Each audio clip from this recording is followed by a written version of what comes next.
Rais wa Marekani Donald Trump ameendelea kusisitiza msimamo mkali wa utawala wake dhidi ya mpango wa nyuklia wa Iran, akieleza wazi kwa Marekani iko tayari kuchukua hatua za kuhakikisha taifa hilo halimiliki wala kutumia akiba yake ya madini ya uranium yaliyorutubishwa kwa kiwango cha juu.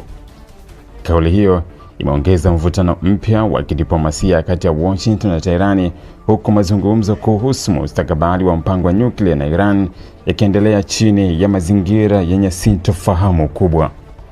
Akizungumzia swala hilo, Trump alisema Marekani haitairuhusu Iran kuendelea kuwa na akiba ya uranium iliyorutubishwa ambayo imekuwa chanzo kikubwa cha wasiwasi wa mataifa ya Magharibi pamoja na ushirika wao wa Mashariki ya Kati, hususan Israel. Kwa mujibu wa Trump, urani hiyo ni tishio kubwa kwa usalama wa kikanda na wa kimataifa iwapo itaendelea kubaki mikononi mwa Iran.